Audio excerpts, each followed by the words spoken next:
everybody. Thank you for joining me today. If you're new, please subscribe. I'd love it if you did. Today, I'm going to be showing you how I created this beautiful trivet. Now you could use it for wine bottles or glasses or whatever you like, really. And I use these beautiful colors. There are two kinds of gold and a copper, so there's a lot of shimmer to it. So just keep watching to see how this was created.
Here it is from another angle, and you could see the shine and shimmer that gold has.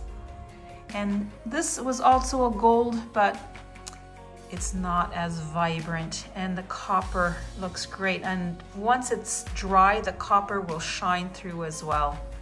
It's quite beautiful.